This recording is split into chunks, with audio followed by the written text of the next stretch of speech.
नहमदुहु व नुसल्ली अला रसूलिहिल करीम अम्मा बाद फ़अऊज़ु बिल्लाहि मिनश शैतानिर रजीम बिस्मिल्लाहिर रहमानिर रहीम। डियर ऑनलाइन स्टूडेंट्स, अस्सलामु अलैकुम व रहमतुल्लाहि व बरकातुहू। वालेकुम। अच्छा स्टूडेंट, ये सवाल स्क्रीन पे आपको नज़र आ रहा है और इस सवाल में हम लोगों ने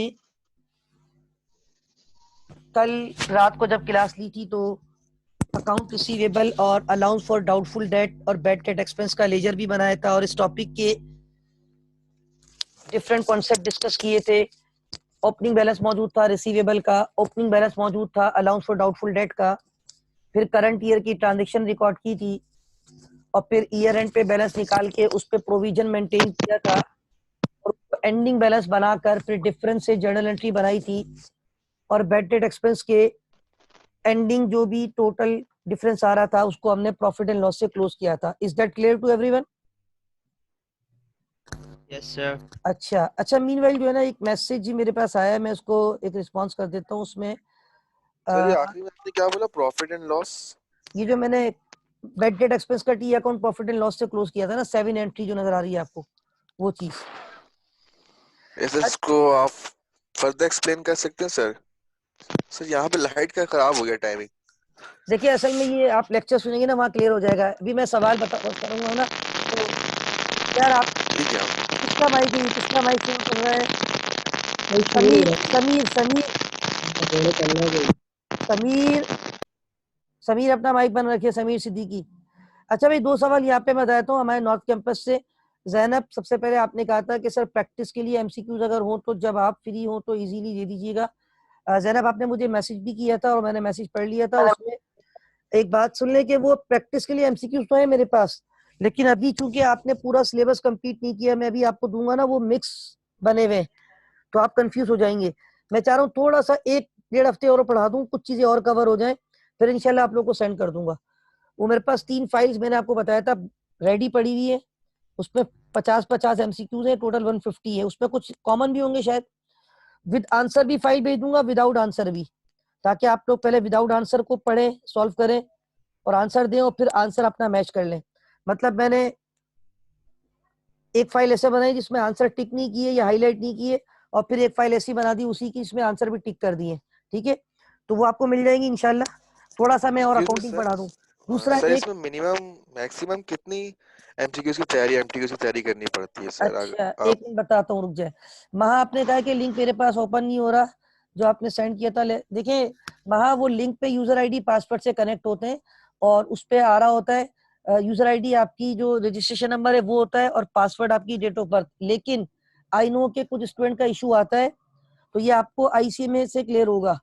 आप वहाँ पे कॉल करें, मैनेजमेंट से बात करें, तो वो आपको बताएंगे इसका प्रोसेस क्या है, ये कैसे सही होगा। सर फहीम को कॉल कर लें, आप नॉर्थ कैंपस की है, तो वो आपको इंशाल्लाह गाइड कर देंगे। अदरवाइज आपको आगे भी मसला होगा, क्योंकि आगे एडमिट कार्ड भी इसी पे आता है, यूजर आईडी पासवर्ड पे। आगे आपका जो भी प्रोसीडिंग है, रिजल्ट वगैरह सब इसी पे ओपन होगा। तो ये बाज दफा कुछ इशू आ जाता है, वो लोग रिजॉल्व कर देते हैं वहां से। ठीक है। अच्छा जी, आपने सवाल किया था कि एमसीक्यूज और एमटीक्यूज की कितनी प्रैक्टिस की जाए, यही सवाल किया था आपने? Yes sir. देखिए मुर्तजा, बात ये है कि प्रैक्टिस मेक्स परफेक्ट। जितनी प्रैक्टिस की जाए वो कहते हैं कि कम है, और जितनी अच्छी प्रैक्टिस होगी उतना अच्छा है। मतलब मैक्सिमम होनी चाहिए, प्रैक्टिस मेक्स परफेक्ट। लेकिन बात वही है यस सर, कि मैं यही बोल रहा हूँ सर, मैक्सिमम केस में हमें मैक्सिमम सामान भी होना चाहिए, नहीं जैसे एमसीक्यू नहीं कि सर हमारे पास इस चीज का पता नहीं कि आगे कौन से देखिए एमसीक्यूज कहाँ से आएंगे। एक अगर चीज आप सुन ले हमें सुन ले सबमिट कर दें। सुन ले। असल में अभी चूंकि मैं चाह रहा हूँ, क्योंकि कुछ चीजें ना अभी मैं थोड़ी सी और कंप्लीट, इसीलिए मैंने अब कल भी कहा था, परसों भी कहा था कि मैं अब वो चैप्टर करवा रहा हूँ जो मैंने कहीं नहीं पढ़ा है, ताकि जिन स्टूडेंट के सिलेबस रुके हुए थे सेक्शन जी और ए वालों के, उनके भी सिलेबस आगे बढ़े, और सेक्शन बी को तो वैसे भी फायदा होगा। और वो जो चैप्टर मीनवाइल मैंने करवाए वो जरूरी थे। अब मैं कल की क्लास से जो ना फाइनल अकाउंट की तरफ जाऊंगा, एडजस्टमेंट की तरफ इंशाल्लाह, और बड़े टॉपिक इंशाल्लाह। तो फिर आपको जब मैं 1 आध हफ्ते बाद और ट्रेन कर दूंगा तो मैं इंशाल्लाह वो प्रोवाइड करूंगा। लेकिन अगर आपको मीनवाइल प्रैक्टिस करनी है तो आप आसानी से कुछ चीजें जो है ना वो खुद भी सॉल्व कर सकते हैं। वो किस तरीके से, आप वेबसाइट पे जाएं, किसी भी गूगल पे जाएं, वहां सर्च करें MCQs, inventory MCQs, bad debts MCQs, depreciation MCQs, आपको प्रैक्टिस स्टफ मिल जाता है। बाकी इंशाल्लाह मैं मॉक भी करवाऊंगा, पहले आप कॉन्सेप्ट क्लियर करें, कॉन्सेप्ट क्लियर होंगे इंशाल्लाह सारी चीजें खुद हो जाएंगी, ठीक है। Okay, now we have to start. आज जो मैंने क्वेश्चन करवाना था वो क्वेश्चन कल मैंने होल्ड किया था, ये सवाल आपको नजर आ रहा होगा। Is that clear?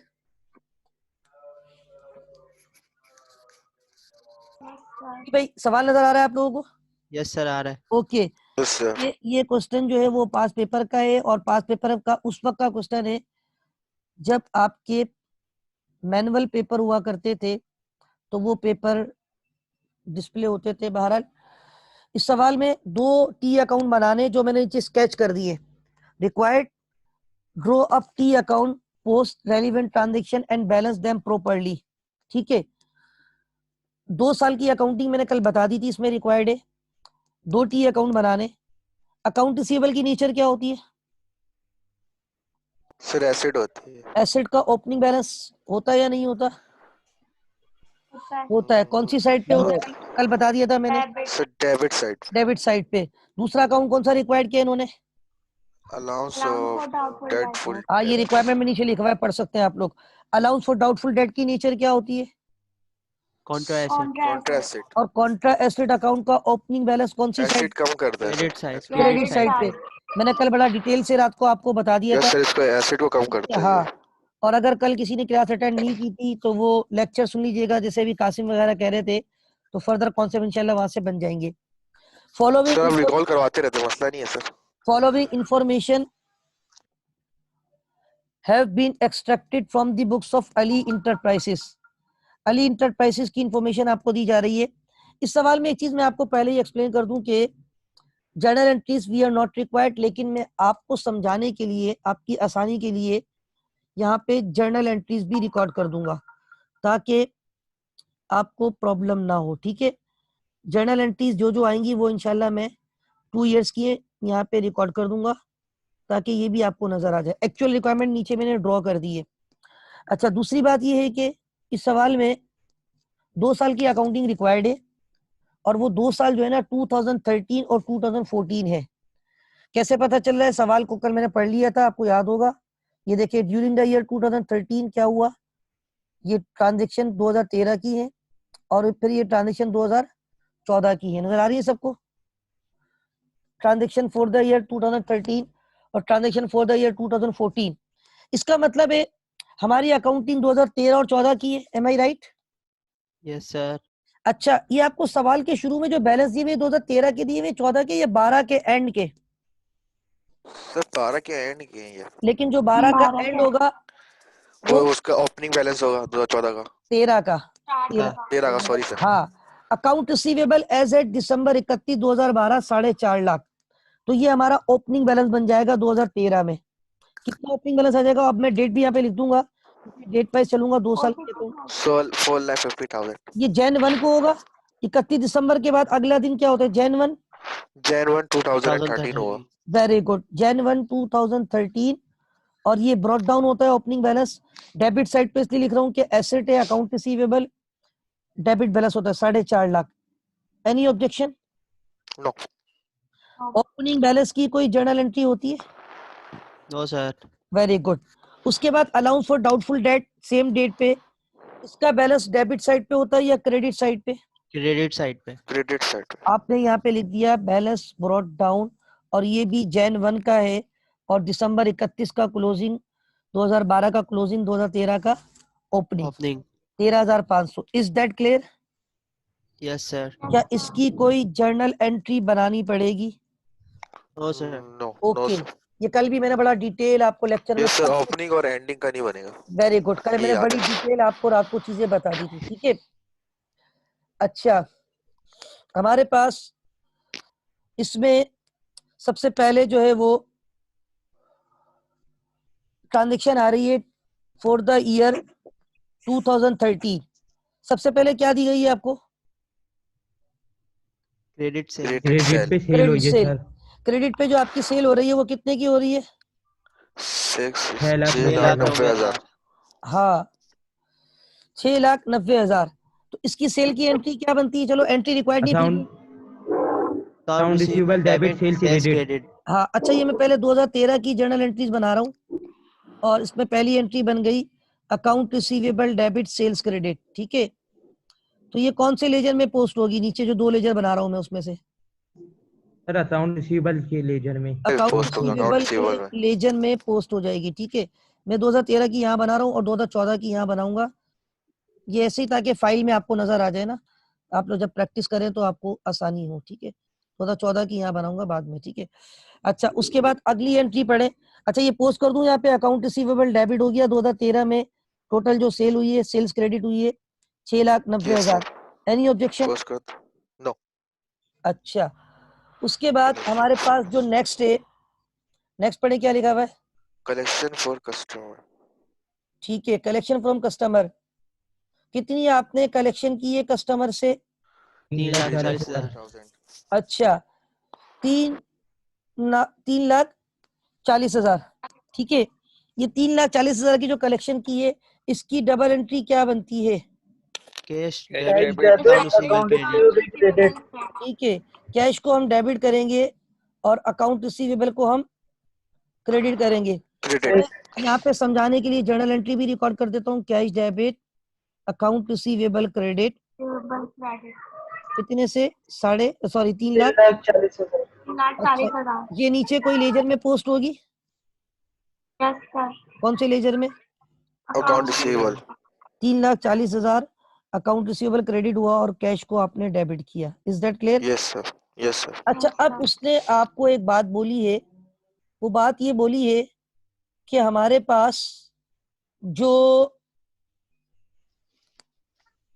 ड्यूरिंग 2013 जो है ना, एक ट्रांजेक्शन हुई है। ड्यूरिंग 2013 अ कस्टमर फ्रॉम हुम 20,000 वर रिसीवेबल वॉज डिक्लेयर बैंकरप्ट। ऐसे ही हो गया। Yes sir. एक कस्टमर था जिससे आपने कितने पैसे लेने थे? 20,000। 20,000। वो क्या डिक्लेयर हो चुका है? बैंकरप्ट। बैंकरप्ट। बैंकरप्ट का मतलब ये होता है कि उसके पैसे अब आपको रिसीव नहीं होंगे। Bad debts. हाँ। Mister Ali, the honour of the business, considered that nothing could be recovered from him मुराद from this customer the bankrupt. अच्छा, इसका मतलब है ये पैसा राइट ऑफ कर दिया जाए। ठीक है। अच्छा, अब ये पैसा राइट ऑफ कर दिया जाए तो इसका मतलब ये है, इसकी डबल एंट्री क्या बनेगी? Bad debt expense debit accounts receivable credit. Bad debt expense debit account receivable credit. Credit. पता है ना, ये एंट्री कल भी बताई थी, परसों भी बताई थी। कितना पैसा बैड डेट एक्सपेंस हो गया? 20,000. 20,000 bad debt expense debit account receivable credit. तो ये भी अकाउंट रिसीवेबल में पोस्ट हो जाएगा। Yes, sir. ठीक है। Bad debts debit. सर मैं ये पूछ रहा था कि sir, bad bad debt debt आएगा ना उसका आएगा। रीजन। की चेक करो, आप लोग जाग रहे नहीं जाग रहे? अच्छे जाग रहे। हाँ हाँ सर, पता है सर, हमें पता है। हाँ, उमर क्या बोल रहे थे? सर मैं ये बोल रहा था अगर कंपनी बंद हो जाए तो वो भी बैंकरप्ट में आएगी। जी, अगर कंपनी बंद हो जाए और उसके पैसे, देखिए जरूरी नहीं कि हर कंपनी बैंकरप्ट की वजह से बंद हो सकता है कंपनी खुद से अपने बिजनेस को वाइंड अप कर रही है, बस उसको आगे बिजनेस नहीं करना यहाँ पे, वन ऑफ द रीजन ये भी हो सकती है। ठीक है, ओके सर, थैंक यू। ठीक है। अच्छा, उसके बाद कह रहे बैलेंस ऑफ अलाउंस फॉर, अच्छा ये बताइए, आखिरी लाइन पढ़ रहा हूँ, इस लाइन के बाद नीचे मैंने हाईलाइट किया हुआ है, यस सर। वो जो मैंने हाईलाइट किया इसका मतलब अगला साल शुरू हो जाएगा। बिल्कुल। तो ये आखिरी लाइन इंपॉर्टेंट है, ये balance of allowance for doubtful debt is increase to 23,400 at year end. पर मैंने एक बात बताई थी, शायद आखिर में जाते हुए पता नहीं आप लोगों ने वो बात सुनी थी, ध्यान में रखी थी या नहीं। मैंने ये कहा था कि नॉर्मली 90% सवाल में ये होता है कि वो बैलेंस जो होता है ना अलाउंस फॉर डाउटफुल डेट का, वो हमें खुद कैलकुलेट करना होता है और हम परसेंटेज लगाते हैं अकाउंट रिसीवेबल के एंडिंग बैलेंस पे। बताया था मैंने आपको। Yes, sir. जैसे मैं आपको यहाँ मिसाल देता हूँ, फिर देखिएगा, सुनिएगा जरा। 4,50,000 रुपए ओपनिंग रिसीवेबल था ये, उसके बाद आपने सेल कितने की? 90,000. 6,90,000। इन दोनों को प्लस करो तो कितना होता है? मेरे खैर 9 9.5 9,40,000। नहीं, 9 लाख नहीं ना, 11 लाख 40,000 यही हो रहा है। 11 लाख 40,000। 40,000। अब ये 11,40,000 रुपए टोटल रिसीवेबल था, उसमें से 3,40,000 मिल गए और 20,000 बैड डेट्स हो गए।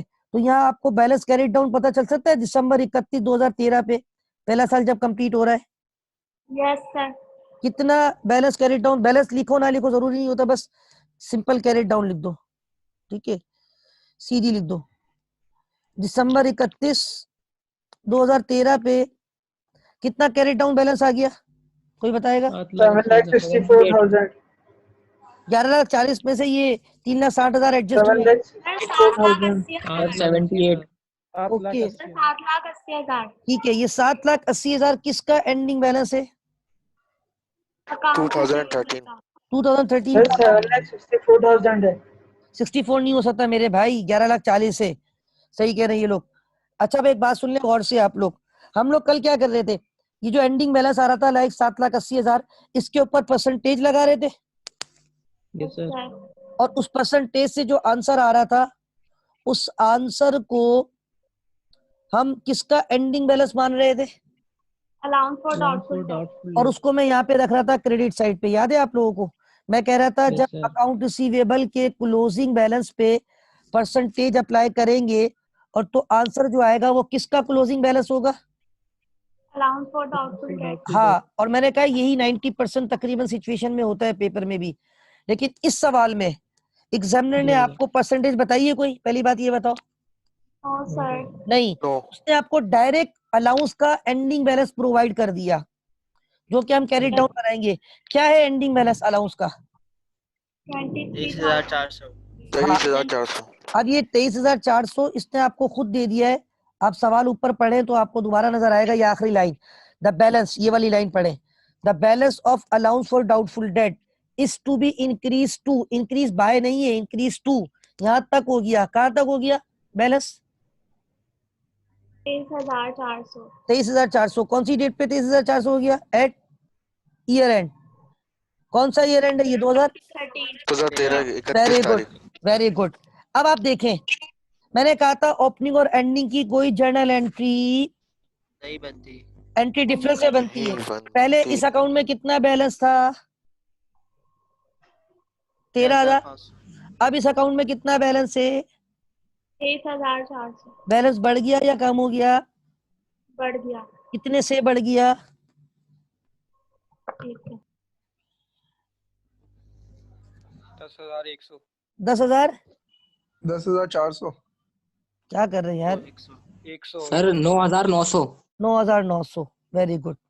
आप लोग पता नहीं क्या करते हैं, कैलकुलेटर यूज किया करें, कैलकुलेटर यूज किया करें। 9,900। अच्छा ये 9,900 मैंने कल बताया था, बार बार बताया था, अलाउंस फॉर बैड डेट्स बढ़ता है तो क्रेडिट, बताया था, यस यस सर सर। बढ़ता है तो क्रेडिट, क्योंकि एसेट नहीं है, कॉन्ट्रा एसेट है, बढ़ता है तो क्रेडिट। देखो क्रेडिट हो गया, ये क्रेडिट होगा, कौन सा अकाउंट डेबिट हो रहा होता है? ये रीजन क्या आएगी?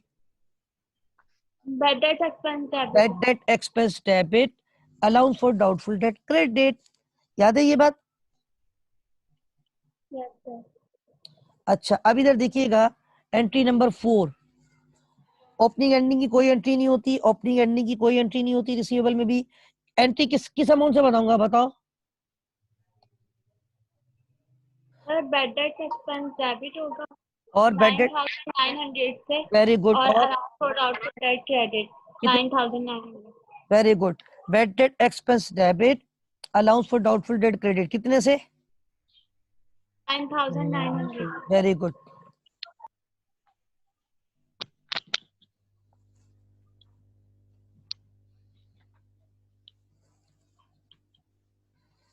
ये हो गया 9,900 और ये थोड़ा सा मिटा देता हूं, बस अलाउंस फॉर डाउटफुल लिख दूं, इतना भी बहुत है, समझ जाएंगे ना आप लोग, फिर जगह नहीं है आगे फिर, ठीक है। 2014 की भी ट्रांजेक्शन रिकॉर्ड करनी है मुझे आगे। Is that clear? यस तो सर। ये अल्हम्दुलिल्लाह हमारा कौन सा ईयर कंप्लीट हो गया? 2013। 2013। हाँ, अब हम कौन से ईयर पे जा रहे हैं? 2014। हाँ, अब यहाँ पे कुछ लोग सोचेंगे सर आपने वो प्रॉफिट एंड लॉस वाली एंट्री नहीं बनाई बैड डेट एक्सपेंस की, क्योंकि वो इस सवाल में हमने बैड डेट एक्सपेंस का टी अकाउंट नहीं बनाना, ठीक है। अच्छा अब ये बताओ, किसी भी साल का क्लोजिंग अगले साल का क्या बन जाता है? ओपनिंग। ओपनिंग। तो क्या हमारे पास अकाउंट रिसीवेबल का क्लोजिंग यहाँ पे ओपनिंग आ जाएगा अगले साल। ये इसी तरह कंटिन्यू हो जाता है टी अकाउंट, 2 साल का बनाना ना कंटिन्यू होता है। किसी भी साल का क्लोजिंग अगले साल का क्या बन जाता है? नहीं, ओपनिंग। अब ये डेट क्या आ जाएगी, कौन सी तारीख का बैलेंस है ये? Jan 1 2014। Jan 1 2014। Yes, you are right. ठीक है। अच्छा, कोई बताएगा क्या अलाउंस फॉर डाउटफुल डेट का भी कोई ओपनिंग बैलेंस होगा?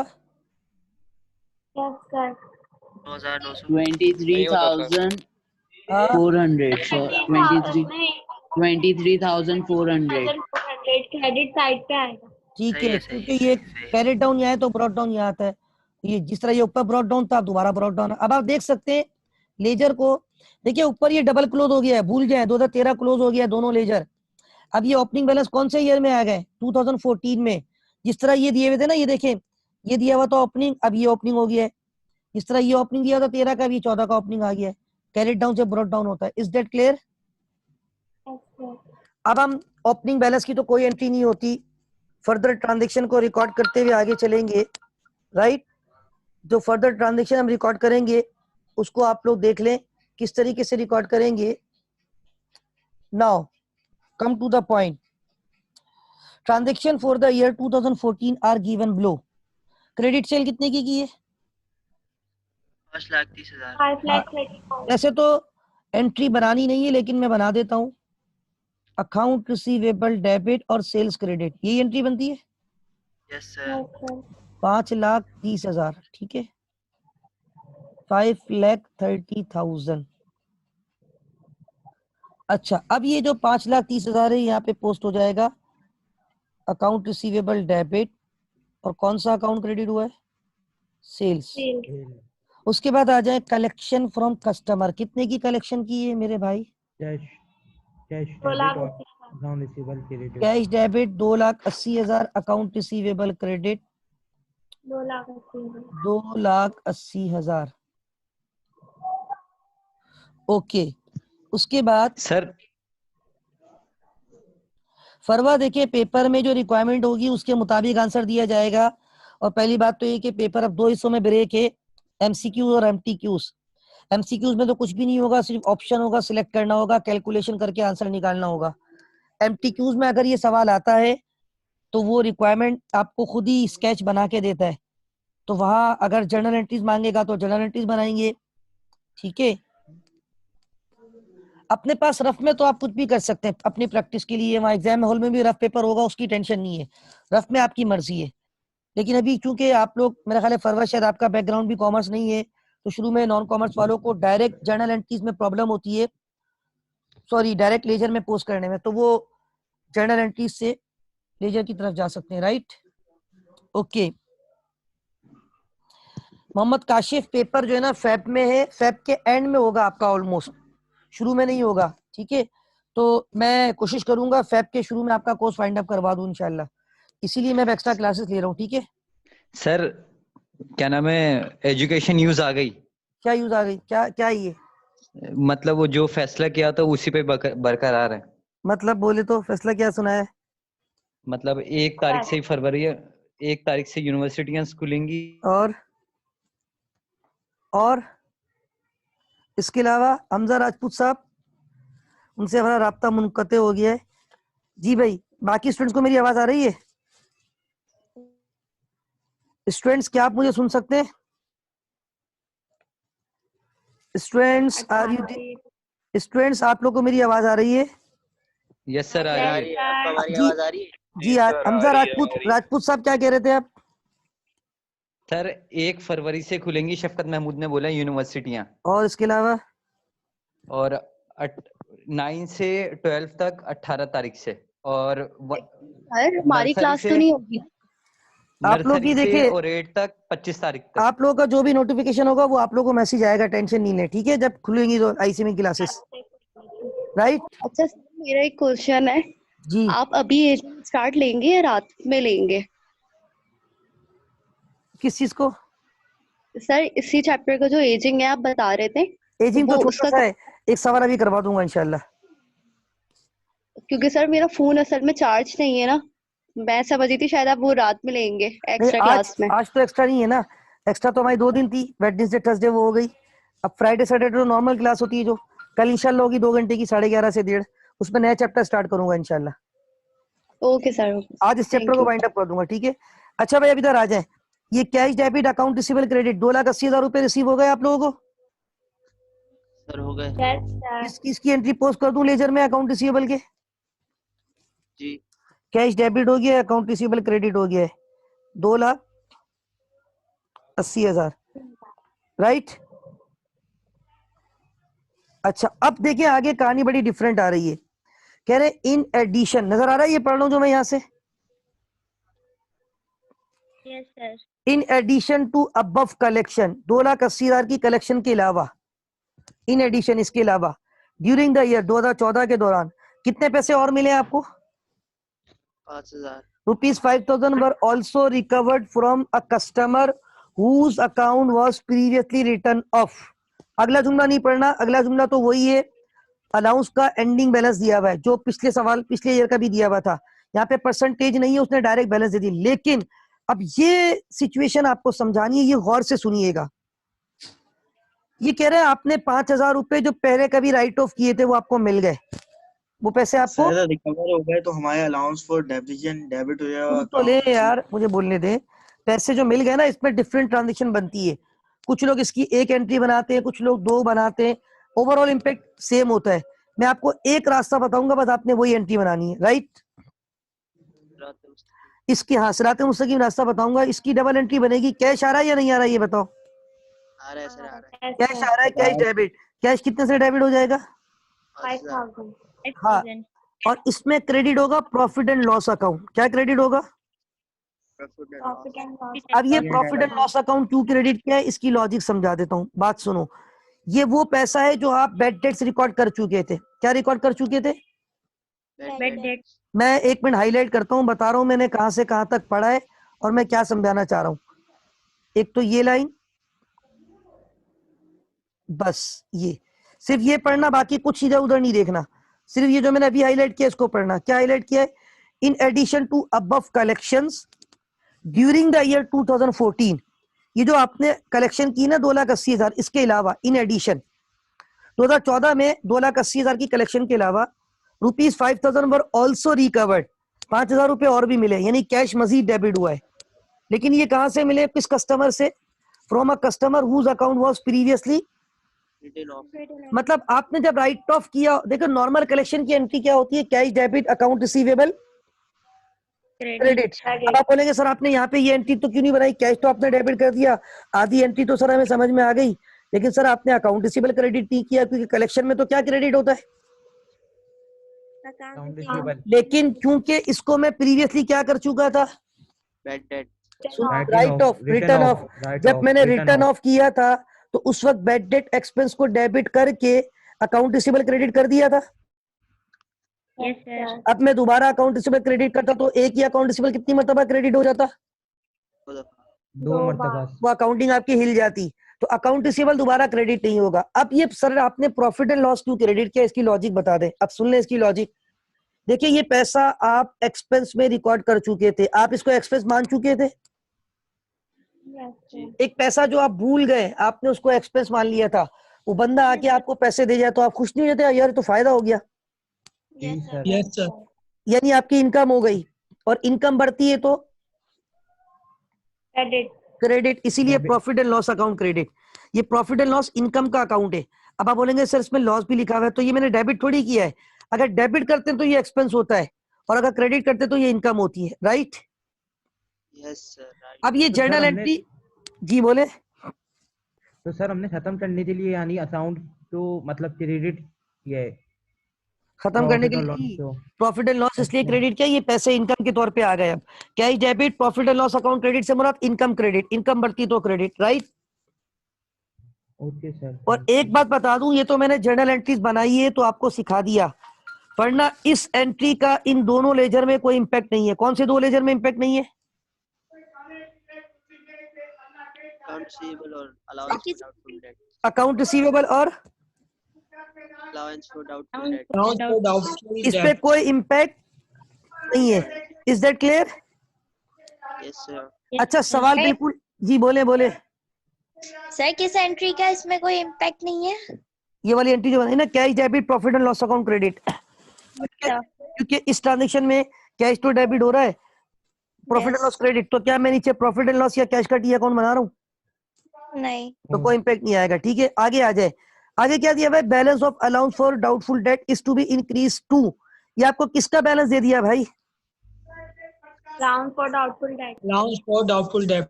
कौन सा बैलेंस दे दिया? Ending में. जो कि नॉर्मली हम कैसे निकालते थे? परसेंटेज से। Yes, sir. Yes sir. इस सवाल में कोई परसेंटेज गिवन नहीं है। अब मैं देखिए बताता हूँ दोबारा आपको कि परसेंटेज कैसे निकालते थे। पहले रिसीवेबल का एंडिंग बैलेंस निकालते थे, 7,80,000 और 5,30,000 को प्लस करो।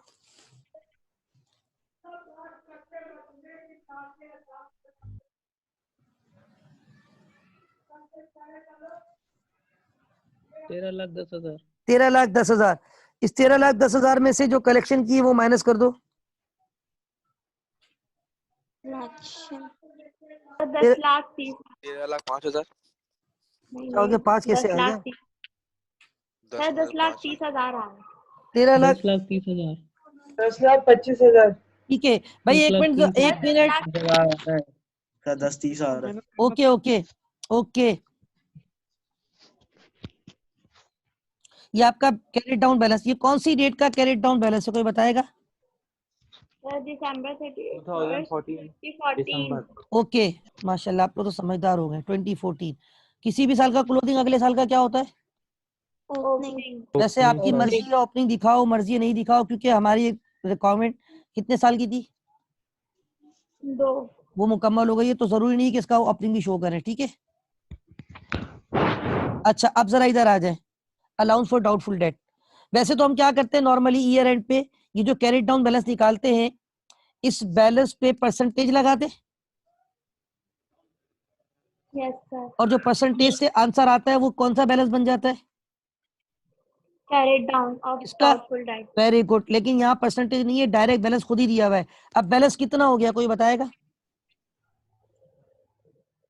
सर 30,900। ठीक है, अच्छा कितने से बढ़ गया? 7,500। इन दोनों का 7,500। 7,000। 7,500। ठीक है, 7,500 से बढ़ गया। तो ये 7,500 की क्या एंट्री बन रही होगी? डबल एंट्री बताए कोई? Bad debt expense debit allowance bad debt expense debit allowance for credit, right? Yes sir. ठीक है, इसकी जर्नल एंट्री ऊपर पोस्ट कर दूंगा, क्योंकि ओपनिंग और एंडिंग की तो कोई एंट्री नहीं होती, लेकिन ये वाली जर्नल एंट्री यहाँ पोस्ट हो जाएगी। Bad debt expense debit 30,900।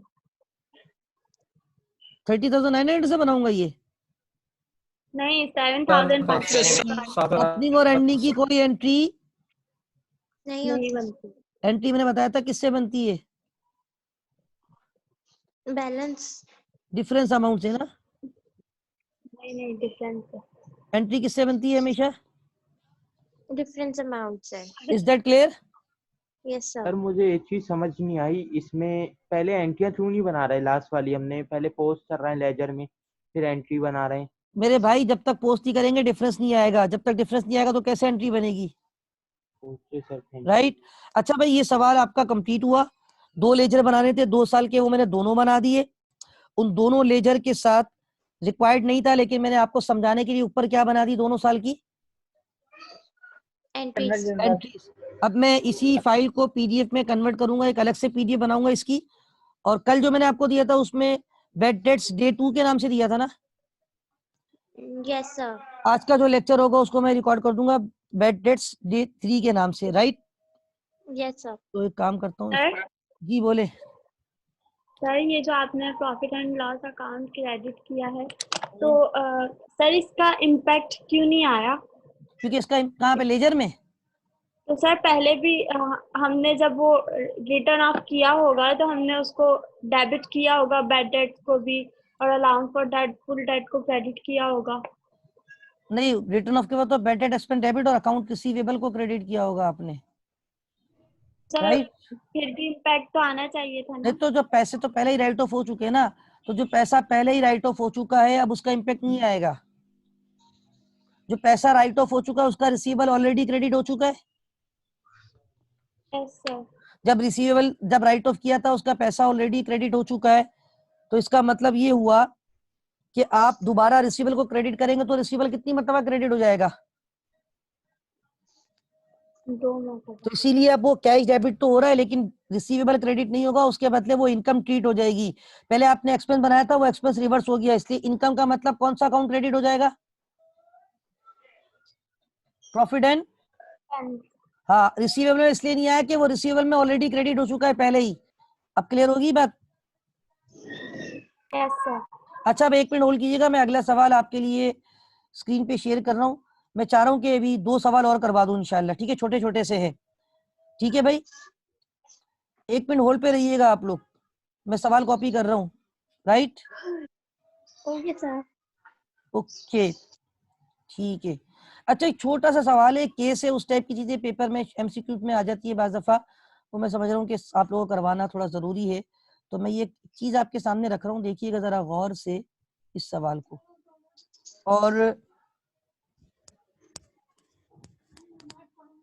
इसमें थोड़ी सी चीजें जो है, एक सवाल, एक छोटा सा केस है, ठीक है, वो आपके सामने रख रहा हूँ। राइट, और उसके बाद एजिंग पढ़ाऊंगा, आखिर में एजिंग का कॉन्सेप्ट होता है वो दूंगा। और ये तीनों सवाल जो आज करवा रहा हूँ इसकी एक पीडीएफ इंशाल्लाह क्लास के एंड में आपको मिल जाएगी। अच्छा भाई, ये सवाल मैंने पेस्ट किया, नजर आ रहा है आप लोगों को? छोटा सा सवाल है, सर आ रहा है। इसमें एक बड़ा डिफरेंट कॉन्सेप्ट है, वो बताता हूँ आपको मैं। तो फिर इसकी रिक्वायरमेंट मैं आपके सामने रख दूँ, 1 मिनट होल्ड कीजिएगा। इसकी रिक्वायरमेंट अभी मैंने पेस्ट नहीं की। इसकी रिक्वायरमेंट जो थी एग्जाम में वो ये थी कि पास एंड एडजस्टिंग एंट्री, ठीक है भाई, दिस इज एक्चुअली रिक्वायर्ड।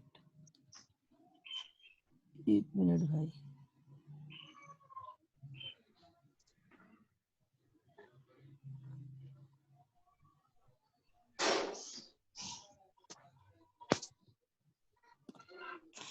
जी भाई, इसकी रिक्वायरमेंट भी आप लोग देख सकते हैं। What is actually required? क्या रिक्वायर्ड है? पास एंड एडजस्टिंग एंट्री सर, मतलब in each of the above independent case. ये एक छोटा सा सवाल है, छोटा सा केस है, पास पेपर में आया था। और 1 मिनट, इसको नीचे कर दिया जाए, ठीक है भाई।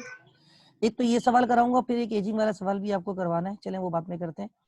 इसमें मैं थोड़ा सा डिफरेंट तरीके से सॉल्व करूंगा और इसका आंसर जो दूंगा। सर जी बोले बोले। सर ये सवालात की पीडीएफ आप सेंड कर देंगे प्लीज? ये सवाल तो मैं इसमें पीडीएफ में अटैच करता हूँ ना, जो पीडीएफ आपको भेजता हूँ ना मेरे भाई, उसमें सवाल जवाब दोनों आ रहा होता है, टेंशन नहीं ले आप, ओके सर। ठीक है?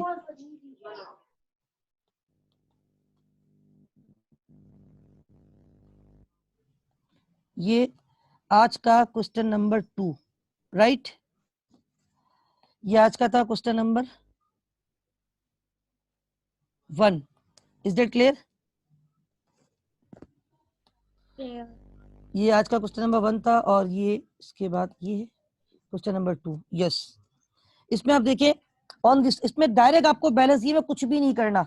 On December 31st, 2012 Alina limited estimated allowance for doubtful date, कितने % पे बनाना है?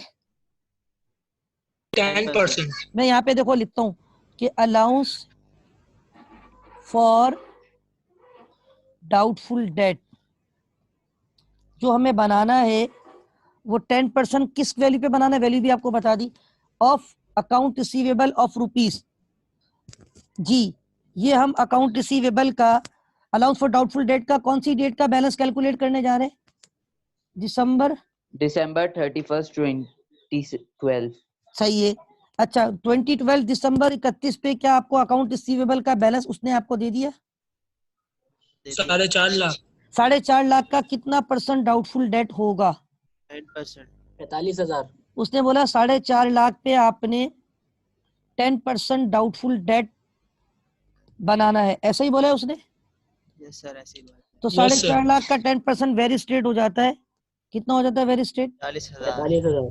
40,000 रुपए। इधर देखिएगा, हमने यहाँ पे लिख दिया कि भाई हमने ₹40,000 सॉरी 45,000, ये किसका एंडिंग बैलेंस है?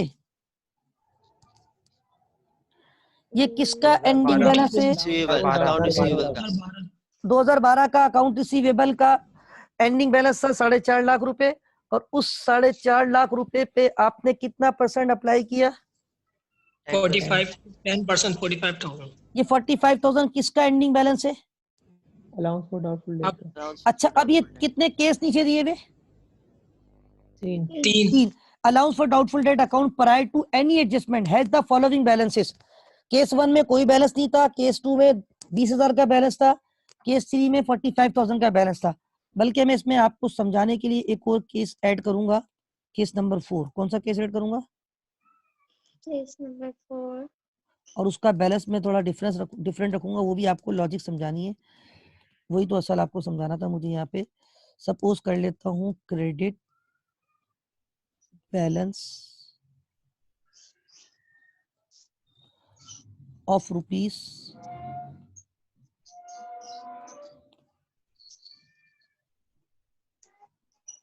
सपोज 50,000। ठीक है, कितना बैलेंस है?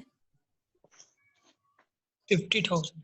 अच्छा, अब एक बात सुनिएगा, हमारी रिक्वायरमेंट क्या है वो मैं जरा हाईलाइट कर रहा हूँ, फिर आपको उसका आंसर देता हूँ। हमारी रिक्वायरमेंट क्या है? Actually we are required to pass and कौन सी एंट्री? एडजस्टिंग। लेकिन मैं टी अकाउंट से समझाऊंगा। किससे समझाऊंगा? टी अकाउंट से। टी अकाउंट से एंट्री बनाऊंगा, क्योंकि एंट्री अभी आपको लॉजिक बताऊंगा ना, इंशाल्लाह आपको क्लियर हो जाएगी। जरा 1 मिनट रुकिएगा। एडजस्टिंग एंट्री होती क्या है ये? बताता हूँ, सब बताता हूँ। वो जो हमारा आता है ना, bad debt expense debit allowance for doubtful debt credit, वो एडजस्टिंग एंट्री होती है। अच्छा, ये देखिएगा, ये मैंने कितने टी अकाउंट बनाए हैं? 2 ना। केस कितने हैं ऊपर? 4। तो फिर टी अकाउंट में कितने बनाने चाहिए मुझे? 4।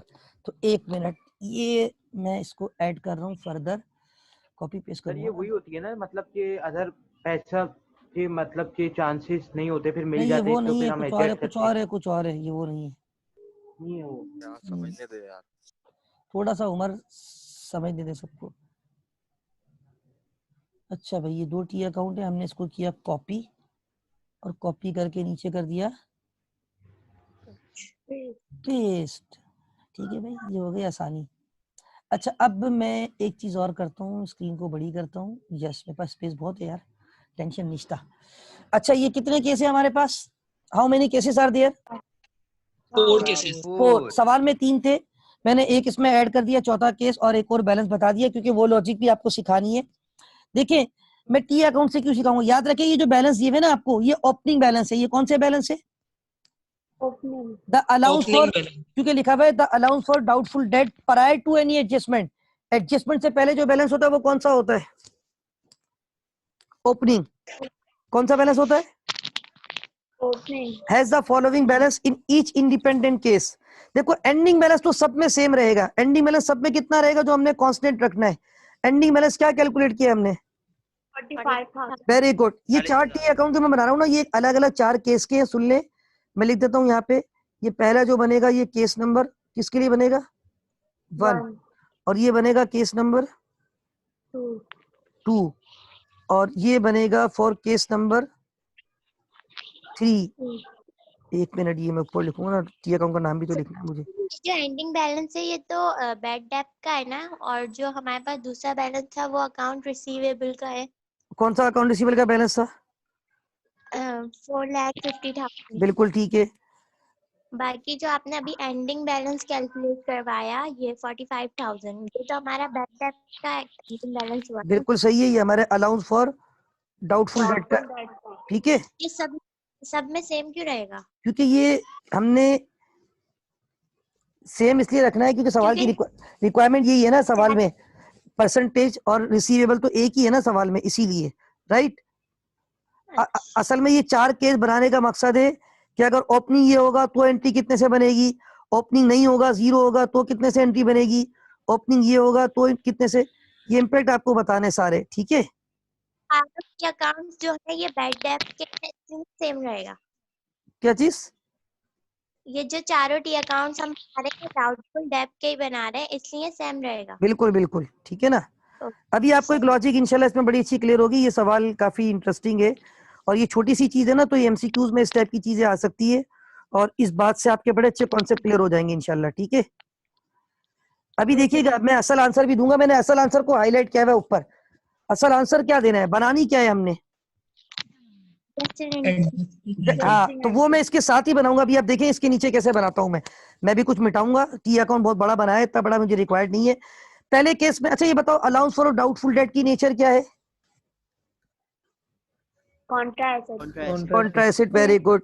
कॉन्ट्रा एसेट का ओपनिंग बैलेंस कौन सी साइड पे होता है।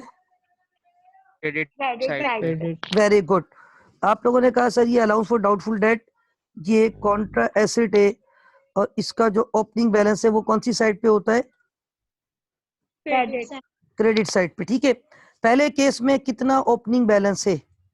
नो, 0। अच्छा, डेट अगर मैं डालना चाहूं तो Jan 1 2012 opening balance 0, right. Second वाले केस में ओपनिंग बैलेंस कितना है Jan 1 2012 20,000। Very good. Third case में ओपनिंग बैलेंस कितना है 45,000 Jan 1 2012, राइट। चौथे केस में Jan 1 2012 ओपनिंग बैलेंस कितना है। हाँ, ये सवाल का केस नहीं था, ये मैंने खुद से ऐड किया, राइट। अब सुने, एंडिंग बैलेंस तो हम कैलकुलेट कर चुके हैं। मैंने आपको बार बार बताया है, पिछला सवाल जो मैंने अभी करवाया अली इंटरप्राइज का, उसमें तो ओपनिंग बैलेंस गिवन था, सॉरी एंडिंग बैलेंस भी गिवन थे, ऐसा ही है। वह हमने परसेंटेज से नहीं निकाले, गिवन थे। लेकिन कल मैंने सवाल करवाया उसमें परसेंटेज से निकाले, परसों करवाया उसमें परसेंटेज से निकाले, वो ज्यादातर परसेंटेज से ही निकालते हैं। तो इस सवाल में भी परसेंटेज से निकालना था एंडिंग बैलेंस। किस अमाउंट पे निकालना था 4,50,000। 4,50,000 कितना परसेंट निकालना था 10%। जो कि कितना आ चुका है 45,000। अच्छा, तो क्या इसका एंडिंग बैलेंस डेबिट साइड पे होता है, सबको पता है ये बात। Yes sir। और दिसंबर 31 पे निकाला है 2012 पे, ये ऊपर डेट भी लिखी हुई थी। क्या ये बैलेंस 45,000 है। Yes sir. यहाँ पर भी बैलेंस कितना आएगा। एंडिंग तो कांस्टेंट है ना, एक ही एंडिंग बैलेंस है ना। ये केस अलग अलग क्यों बनेगा, क्योंकि सबके ओपनिंग बैलेंस अलग अलग है, इसीलिए तो केस डिफरेंट हो जाएंगे। लेकिन एंडिंग बैलेंस तो कांस्टेंट है ना। Yes sir. ठीक है, ये चारों के एंडिंग बैलेंस मैंने कितने रख दिए। 45,000। हाँ, अब बड़ा अहम सवाल आप लोगों से करूंगा मैं, बात जो कल से आपको समझा रहा हूँ। क्या ओपनिंग और एंडिंग की कोई जर्नल एंट्री होती है। नहीं होती। Very good. ओपनिंग और एंडिंग की कोई जर्नल एंट्री नहीं होती। अच्छा, मैंने कहा बड़ा अहम सवाल आपसे करूंगा। ये क्यों कहा, ये इसलिए कहा क्योंकि इस सवाल में हमारी रिक्वायरमेंट टी अकाउंट नहीं है। लेकिन बाज दफा टी अकाउंट रिक्वायरमेंट में तो नहीं होता, लेकिन बगैर टी अकाउंट के आप सवाल सॉल्व नहीं कर सकते। जैसे भी उमर ने सवाल किया थोड़ी देर पहले, सर ये मुझे समझ नहीं आ रहा कि हम टी अकाउंट में पहले लिखते हैं फिर एंट्री बनाते हैं। तो भाई जब तक टी अकाउंट में एंडिंग बैलेंस नहीं लिखोगे और ओपनिंग एंडिंग को कंपेयर नहीं करोगे, कितने से बढ़ रहा है या कितने से कम हो रहा है। आज कम होने वाला सीधी बताऊंगा, अब तक तो बढ़ ही रहा था ना हर दफा। अली के सवाल में दोनों साल वो बढ़ गया, कल के सवाल में भी बढ़ गया। आज कम होने वाला इंपैक्ट भी मैंने ऐड किया केस नंबर 4 में, उसका इंपैक्ट कैसे जाता है। तो भाई जब तक हम टी अकाउंट नहीं बनाएंगे हमें पता ही नहीं चलेगा। ठीक है, बगैर टी अकाउंट के भी हम जर्नली कैलकुलेशन पे कर सकते हैं, लेकिन टी अकाउंट से वाजे हो जाता है कि कितना बढ़ रहा है या कितना कम हो रहा है या क्या इंपैक्ट आ रहा है। Is that clear. Yes sir. अच्छा, अब बड़ी गौर से मेरी बात सुनिएगा। ये देखिए मैंने टी अकाउंट के नीचे से कुछ मिटाना शुरू कर दिया है, ऐसा ही किया है मैंने। क्योंकि यहाँ मैं इसकी क्या रिकॉर्ड करूंगा। अच्छा भाई, अता कह रहे हैं आवाज सही नहीं आ रही, क्या आप लोग को आवाज सही नहीं आ रही है। यस सर, सही आ रही है। Okay good. अता आप अपने एंड पे चेक करें। अच्छा, अब आप देखें ये कितने केस है, 4 केस। चारों केस के मैंने टी अकाउंट बना दिया, अलाउंस फॉर डाउटफुल डेट। चारों के मुझे प्रायर टू एडजस्टमेंट यानी ओपनिंग बैलेंस दिए हुए थे, no balance, 20,000 balance, 45,000 balance, 50,000 balance. और चारों केस के एंडिंग तो कांस्टेंट है जो मैंने यहाँ पे रख दिए। और जो कि 45,000 था। अब आपको मैंने फिर अभी थोड़ी देर पहले कहा, क्या ये जो मैंने ओपनिंग एंडिंग रखे 0 से 45, 20 से 45, 45 से 45, 50 से 45, तो क्या इन ओपनिंग एंडिंग की कोई जर्नल एंट्री होती है? No sir. No sir. अभी यहाँ पे जासरा ने या शायद किसी ने सवाल किया था, सर ये एडजस्टिंग एंट्री क्या होती है? हमें एडजस्टिंग एंट्री बनानी जो डिफरेंस से बनती है। किससे बनती है? हाँ। अब आप देखिए पहले इस अकाउंट में अगर 0 था केस 1 में, कितना था 0? 0 से 45,000 हो गया। 0 से कितना हो गया? 45,000। तो ये बढ़ गया या कम हो गया? बढ़ गया। कितने से बढ़ गया? 45,000। हाँ, मैंने कहा था अगर ओपनिंग 0 होगा तो जो एंडिंग होगा उतने से ही बढ़ेगा वो। Yes sir. तो फिर एंट्री उसी से बनेगी ना जितने से बढ़ रहा है। तो अब एंट्री कितने से बनेगी? 45,000। Very good. और एंट्री क्या बनेगी? Debit allowance for doubtful debt credit. Very good. ये जो मैंने एंट्री बनाई है bad debt expense debit allowance for doubtful debt credit, यही बना रहा हूं ताकि आपको याद रहेगा। बैड डेट एक्सपेंस डेबिट, ये कौन सी एंट्री कहलाएगी? सर आप तो कहते हो एडजस्टिंग एंट्री। हाँ, ये कौन सी एंट्री कहलाएगी? अच्छा, यहाँ पे जासरा आप ये कह रही है ना सर, आप कह रहे थे ओपनिंग एंडिंग की कोई एंट्री नहीं होती और आपने एंट्री 45,000 से बना दी।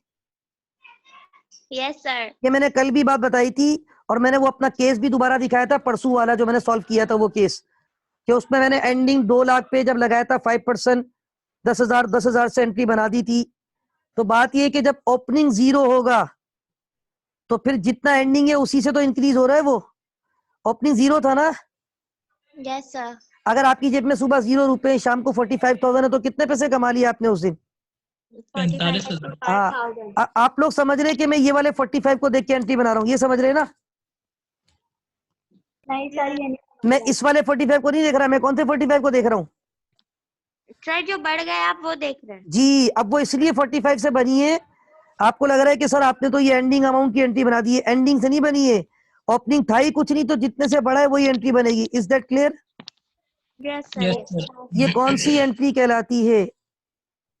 Adjusting entry. जो कि हमें सवाल में रिक्वायर्ड थी। तो सर पीछे भी तो हम यही एंट्रीज बना रहे थे ना? क्या चीज? अभी बिल्कुल पीछे जो हमने बिल्कुल बिल्कुल, वो एडजस्टिंग तो थी एंट्री। ठीक है, इज दैट क्लियर? मैं यहाँ पे लिख देता हूँ ताकि आप लोग को बाद में परेशानी नहीं हो। यहाँ पे ये एडजस्टिंग एंट्री है। ठीक है, एडजस्टिंग एंट्री, राइट, जो कि रिक्वायर्ड है। सवाल की रिक्वायरमेंट क्या है, क्या बनानी थी? Adjusting entry. ये एडजस्टिंग एंट्री बन गई। Is that clear? Yes sir. अच्छा, अब आ जाए सेकंड केस में। अब आप लोग खुद आंसर देंगे। क्या अब भी 45,000 से एंट्री बनेगी? नो। 925,000 से। कितने से बनेगी? 25,000। क्योंकि अब पहले से कितना बैलेंस मौजूद था? 20,000। 20,000 से कितना हो गया? 45,000। तो कितने से बढ़ गया? 25,000। तो अब जो एंट्री बनेगी वो एंट्री क्या बनेगी? 25,000 अलाउंस और for doubtful debt credit 25,000। Very good. ये कौन सी एंट्री कहलाएगी? Adjusting entry. हमारी असल रिक्वायरमेंट क्या थी? Adjusting entry. लेकिन की अकाउंट क्यों बनाए थे? ताकि लॉजिक समझ आ सके clearly, right? Yes sir. Yes. Bad debt expense debit कितने से बनू? 45,000 से या 20,000 से? 25,000 से। Very good. जितने से बढ़ेगा, अब तक तो हमने सारा इम्पैक्ट बढ़ने वाला देखा है ना। Yes sir. ये कभी कभी कम भी हो जाता है। ठीक है, यानी हमारे प्रोविजन गलत बन जाते हैं। वो जो मैंने आखिरी केस ऐड किया ना, वो इसीलिए ऐड किया है ताकि उसकी एंट्री भी सिखा दूं आपको आज, राइट? Yes sir. राइट। 25,000, ये कौन सी एंट्री बना दी? Adjusting entry. चले भाई, एरो भी बना दिए। अब कौन सा केस है? Case number 3। इसमें बताएं पहले कितना था ओपनिंग पे? 45। हाँ 45। हाँ, और अब एंडिंग कितना है? 45। No entry required. No entry, क्योंकि इसमें कोई ना प्लस हुआ ना कोई -4।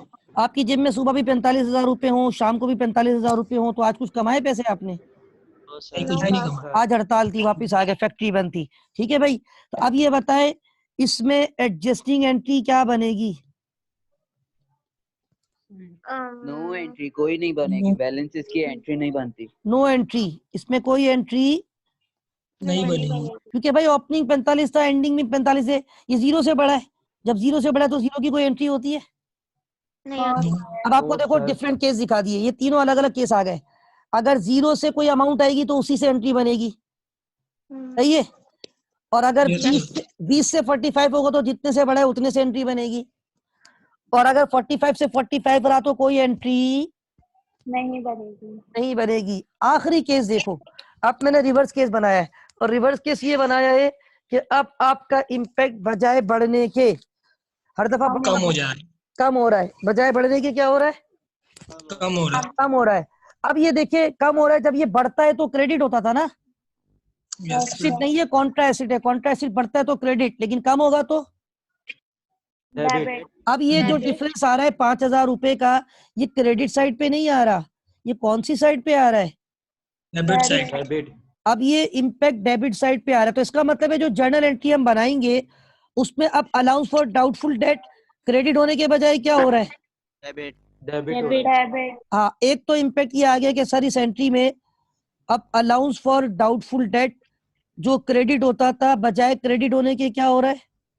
डेबिट। अब मेरी एक बात सुनिएगा गौर से, ये allowance for doubtful date debit होने का मतलब अलाउंस बढ़ रहे हैं या अलाउंस कम हो रहे हैं? लॉस हो रहा है। लॉस नहीं हो रहा, फायदा हो रहा है। मेरे भाई आपके डाउटफुल डेट कम हो जाए तो आप खुश होंगे या ना खुश होंगे? अल्लाह का शुक्र है हमारे डाउटफुल कम होना शुरू हो गए, हम तो गलत सोच रहे थे, गलत एस्टिमेट कर गए थे। 50,000 से ये कम हो गए, कितने हो गए? 40,000। यानी आपको फायदा, अब आपको फायदा हो रहा है ना? जब फायदा होता तो मैंने एक अकाउंट बताया था, कौन सा अकाउंट क्रेडिट करते हैं? Profit and loss account. हाँ, उस वक्त हम कौन सा अकाउंट क्रेडिट करते हैं? Profit and loss. अस्सलाम वालेकुम फवाद, अल्लाह का शुक्र है, आप सुनाए। अच्छा, क्या हुआ?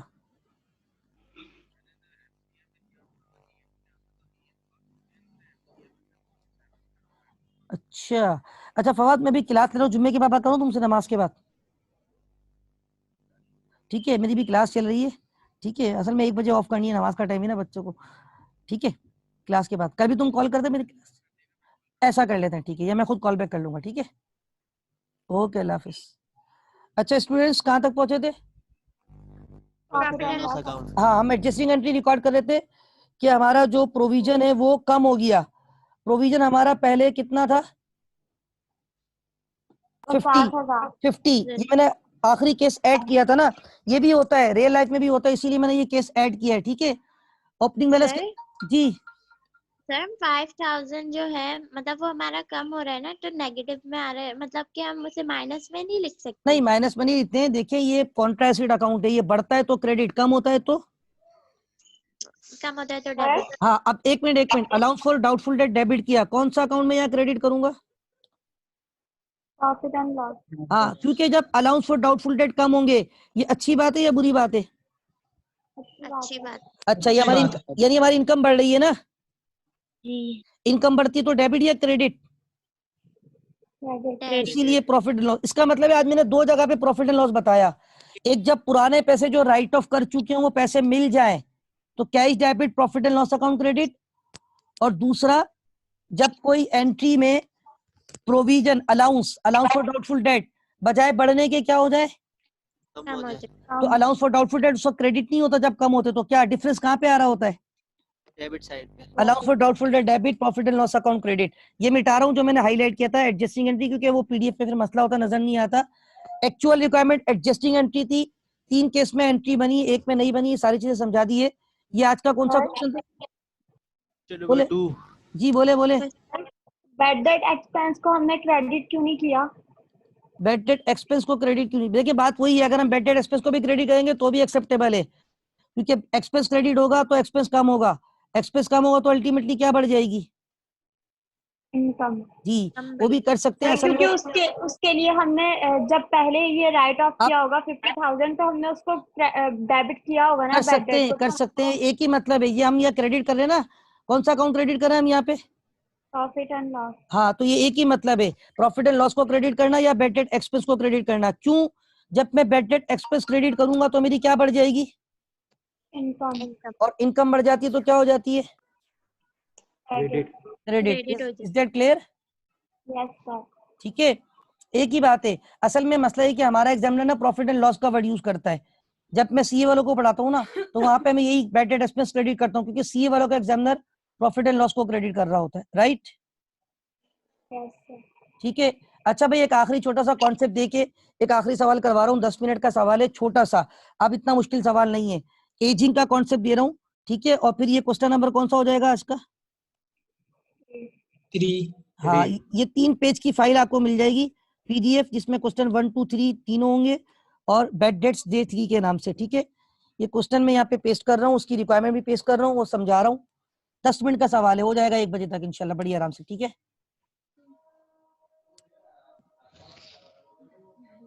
जी भाई, ये सवाल आपको नजर आ रहा है?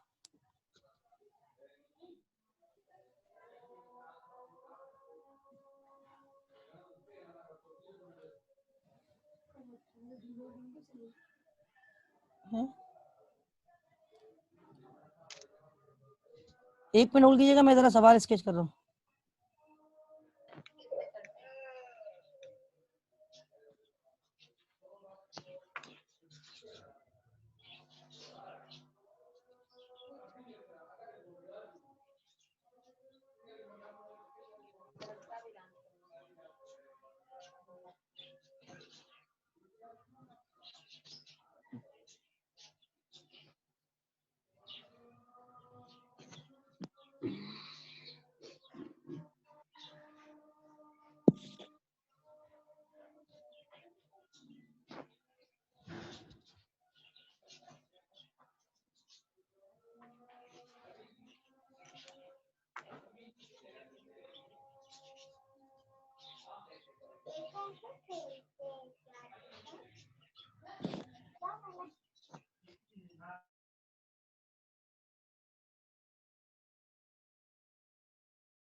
हाँ यार, ये बात भी बातें कर रहा कौन है बेटा, ये खुद सोचो।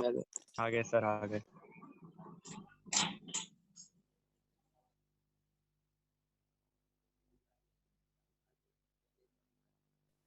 आप लोगों को स्टूडेंट आवाज आ रही है? ठीक है यार, वो एकदम लाइट चली गई थी तो नेट ऑफ हो गया था, तो मैंने अभी डिवाइस से कनेक्ट किया। राइट? अच्छा भाई, क्विक 10 मिनट है इंशाल्लाह, ये सवाल क्विक करवा रहा हूँ, हो जाएगा। ठीक है, राइट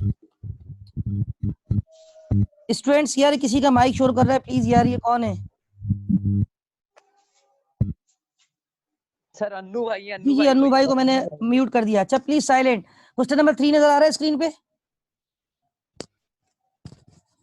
जी क्वेश्चन नंबर 3 नजर आ रहा है आप लोगों को? Yes sir. Yes sir. अच्छा भाई, ये K&K traders have been estimating doubtful debt on a fixed percentage basis. K&K trader पहले बेड डेट्स कैसे बनाते थे? फिक्स परसेंटेज पे, यानी जिस तरह भी हम कर रहे हैं ना 5%, 2%, right? On December 31st, 2011, their allowance for doubtful debt account had a balance of rupees. कितना बैलेंस था allowance for doubtful debt का? कितना बैलेंस था allowance for doubtful debt का? 2550। ठीक है, ये ओपनिंग बैलेंस है। फिर ये कह रहे हैं ऑन दिसंबर 31, 2012, ये पिछले साल का क्लोजिंग था, इस साल का ओपनिंग हो जाएगा। The company decided to relate the allowance for doubtful debt to the age of outstanding debt. अब एज के हिसाब से बना रहे, किसके हिसाब से बना रहे? अब ये ऊपर टेबल नजर आ रहा है आपको बना हुआ, मैं यही सॉल्व करूंगा इस टेबल के साथ ही, वरना ये हमें अलग से टेबल नीचे बनाना पड़ता। ये चले मैं नीचे टेबल बना देता हूँ। अब ये बता रहे कि अप टू 1 मंथ जो है उसका बैलेंस कितना है? 30,000 और उस पे डाउटफुल कितना है? 0.5%। तो जरा बताएं, ये डाउटफुल डेट का बैलेंस यहाँ से आना शुरू हो जाएगा। अब आपने क्या किया, अपने रिसीवेबल को डिफरेंट एज में तोड़ दिया। 1 महीने पुराना, 1 से 2 महीने पुराना, 2 से 3 महीने पुराना, 3 महीने से भी ज्यादा पुराना जो रिसीवेबल है। और देखो जितना ज्यादा रिसीवेबल है उतना डूबने का चांस भी ज्यादा है। डाउटफुल डेट कैलकुलेट करें, 30,000 का 0.5% कितना होता है? सर 30 कितना? 150 सर। 30,000 का 0.5 आधा परसेंट 150 है 150। अच्छा, 15 का 1%।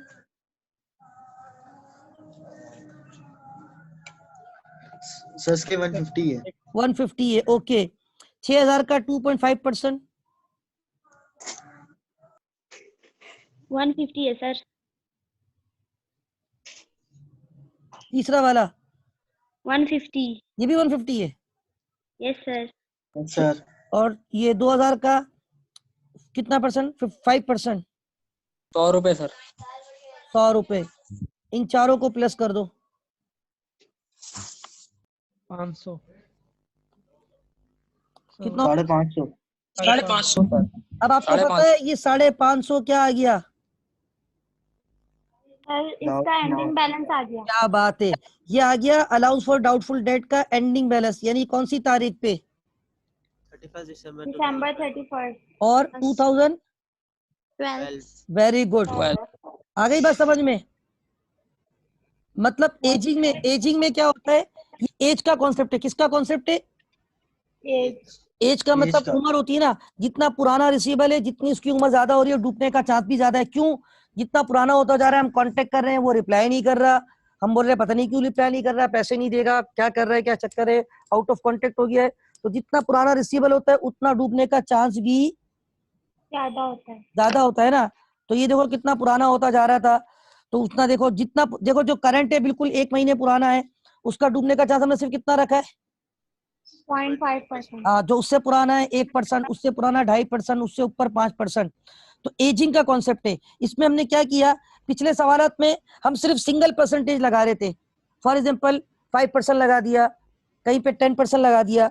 यहाँ पे क्या है, परसेंटेज वेरी कर रही है, तो ये एजिंग कहलाती है। क्या कहलाती है? एजिंग। ठीक है। टोटल रिसीवेबल इनका पता है कितना है? ये इन सबको मिला के टोटल रिसीवेबल कितना आ रहा होगा इनका, अगर मैं टोटल करना चाहूँ? 30, 15, 45 और 7, 52 नहीं 8 है, 53 हो जाएगा। श्योर? Yes sir. पक्की बात है? कितना हो जाएगा? 53 सर। 53। अच्छा, नॉर्मली हम सवाल में क्या करते थे, ये अकाउंट रिसीवेबल है ना 53,000, इसके ऊपर डायरेक्ट 5 या 10% लगाते थे ना। Yes sir. लेकिन इस दफा अलग अलग परसेंटेज लगा के provision allowance for doubtful debt का एंडिंग बैलेंस आ गया। सवाल की रिक्वायरमेंट क्या है, क्या बनाना है? पढ़े जरा। अलाउंस फॉर डाउटफुल डेट का अकाउंट बनाना है। Yes sir. कौन से ईयर का बनाना है? 2012। ठीक है। तो इसका मतलब है क्या, ऊपर जो बैलेंस दिया हुआ है ऊपर देखें, on December 31, 2011 allowance for doubtful debt का बैलेंस कितना दिया हुआ था? 2,550। तो दिसंबर 31, 2011 का क्लोजिंग जैन 1, 2012 का ओपनिंग होगा। Yes sir. कितना बैलेंस दिया हुआ था opening? 2,550। Very good. Opening balance की कोई एंट्री होती है? No sir. वैसे भी एंट्री हमें बनानी नहीं है, मैं वैसे ही पूछ रहा था। चलें ठीक है। क्या एंडिंग बैलेंस आप लोग कैलकुलेट कर चुके हैं दिसंबर 31, 2012 का? Yes sir. कितना एंडिंग बैलेंस कैलकुलेट कर चुके हैं? 550। तो ये वही वाला केस आ गया जो मैंने आखिर में भी करवाया था। बताओ यहाँ पे बढ़ रहा है या कम हो रहा है? कम हो रहा। कितने से कम हो रहा है? 2000 से। 2,550 से कम हो के कितना रह गया? 550। बढ़ गया या कम हो गया? कम हो गया। जब ये कम होता है तो डेबिट होता है। Yes sir. तो ये अच्छी बात है या बुरी बात है कम होना डाउटफुल का? अच्छी बात है। अच्छी बात। तो ये हमारा फायदा है। Yes sir. अगर जर्नल एंट्री बनानी होती, रिक्वायर्ड तो नहीं है, मैं पहले बता देता हूँ कौन सी एंट्री कहलाती है वो। चाहे वो बड़े चाहे कम हो, एडजस्टिंग एंट्री होती है। तो अगर रिक्वायर्ड होती, रिक्वायर्ड नहीं मैं बना देता हूँ, तो एंट्री में क्या होता है? Allowance for doubtful date debit होता है या क्रेडिट? डेबिट हाँ, क्योंकि और difference, profit and loss account credit. Very good. यहाँ पे जो रीजन आएगी वो क्या आएगी? Profit and loss loss account. Account. ठीक है, आप लोग तो माशाल्लाह समझदार हो गए यार। तो भाई ये देखिए, अल्हम्दुलिल्लाह रब्बिल आलमीन, ये हमारा जो है वो सवाल भी कंप्लीट हो चुका है। और ये हमने एक और सवाल ऐड कर दिया इसमें आज की क्लास में, तो 3 सवाल हो गए टोटल, राइट? कितना अमाउंट, यहाँ कितना अमाउंट है? 2000।